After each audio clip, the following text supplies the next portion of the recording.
Well, ho ho hello there! I'm Bear Claw Billie, and this is Dinner for a Movie. You buy me dinner, I'll watch any movie. Send your request to this email address, and maybe you too could get your food and your fave movie on this show. I'm wearing a festive hat. You'll find out why. Today's dinner comes to us from Scott Whiting. Scott is a techie extraordinaire who works for a lot of local theaters and would like you to support those local theaters. So get to the links in the description and give what you can, because theaters are really struggling right now. Thank you so much. What did Scott send me for dinner? Oh my goodness. So first of all, this is our first I didn't have to cook dinner for a movie. Scott has sent me a delicious calzone from Portland Pie Company. We'll do the overhead shot so I don't get it all squishy, but this is the none such calzone. I don't know what that means, and I'm not gonna look it up, so whatever's going in my mouth is a surprise. Not the first time I've said that. Why a calzone? Well, you'll find out when I reveal the title. Literally all I know about this movie is that it features Danny Elfman acting and singing, and he plays Santa. That's right, it's the Nightmare. What? Oh, I'm sorry. Danny Elfman plays Satan in The Forbidden Zone.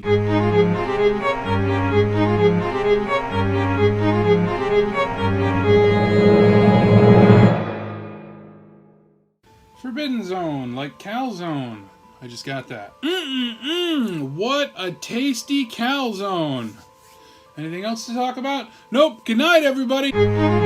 Okay, just kidding. That was a movie. I have thoughts about it. Here's the quick spoiler-free take, and then we'll go into spoilery stuff. Wasn't really my cup of tea as a movie. Could be fun to put on at a party where you are ingesting things. Got kind of a Russ Meyer Rocky Horror vibe, a little disjointed, moments of levity and fun. So I guess my take is you can skip it unless you're a little fucking weirdo. The music's great. Check it out if it seems like the kind of thing you'd check out. I know that's probably a really useless review. Oh good, it worked. Also, there's blackface in this movie. A very small amount of it, and for reasons I don't understand. The director is apparently digitally removing it from future versions of the movie. Just a thing you should know going in, though. There's about a minute's worth of it just kind of peppered around, and it's uncomfortable. Okay, bye! Alright, we're now in the spoiler zone. Bring up the graphic.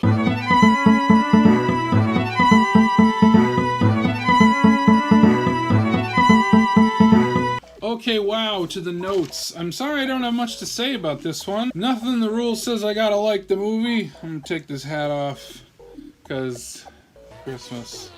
Christmas no more. Merry everything. This was exhausting. This is unreviewable? No, but I'm gonna do my best. It just feels like one of those movies where there's a bunch of stuff happening. They had a black box theater and a bunch of costumes, and they said, let's make the most of it with the least story. I mean, it all kind of just moves along at its own clip. If you don't like something, wait 5 minutes. There are some sequences that I liked, but almost in kind of a few, the last sequence is over way. There's some really fun animation. It feels very, you can't do that on television. This has like elements of Monty Python-esque, but it never really picks an idea and gives a shit about it. It's just kind of stuff for the sake of stuff, which is kind of what I expected from an Oingo Boingo movie. I'm a huge fan of Oingo Boingo's music. I feel like their songs are much better at finding a theme and working around it. This had no theme, this had no nothing. The music I really, really liked. That's my biggest compliment. But for that, I'd say just check out some Oingo Boingo. You don't need this movie. The movie was very surreal, but in like the classic sense of surrealist film, like surrealist techniques. Like this felt like it was written by pulling words out of a hat and then stitching it all together. Then there are moments where they just kind of indulge in whatever they thought was silly that day.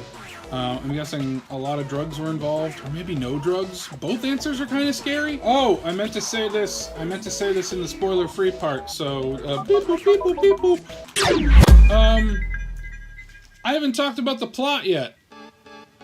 What plot? There's a house that has a hole that goes to a zone. There's a king and a queen.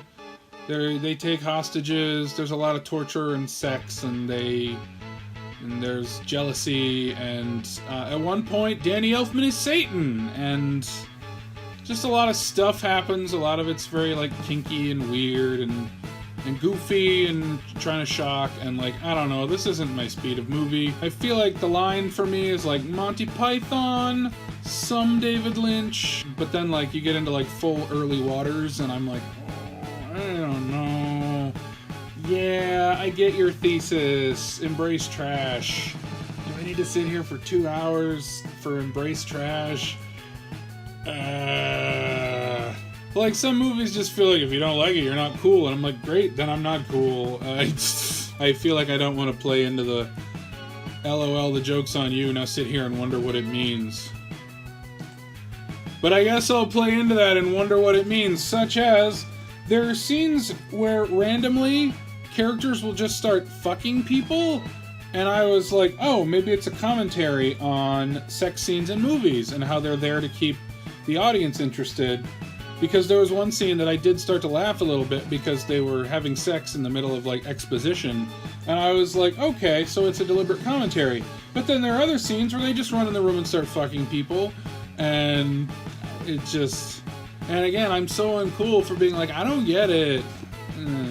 I wrote it down specifically. I don't like movies where it feels like I put more thought into watching them than they did into making them. I mean, they spent a couple of days to paint stuff. They made good music. Like, work went into this, but thought didn't go into it. Ooh, it felt like, oh, we're just doing weird shit because it's weird. But, like, there was a pretension to the weird shit for the sake of weird shit. Does that make sense? I don't know. This is the kind of movie you make in college. The closest thing to this I can think of that I've seen is Russ Meyer's Wild Gals of the Naked West, where, like, it's just, like, blatantly telling you that we're just a crappy movie. Suspend your disbelief and you'll see tits. So earlier this week for a different project, I watched Roger Ebert's review of Little Shop of Horrors, and in it he mentions the scramble to try to be the next Rocky Horror Picture Show, and he said finally they've done it, and he meant in regards to Little Shop of Horrors. And I was watching Forbidden Zone going, oh, was this trying to be a Rocky Horror Picture Show?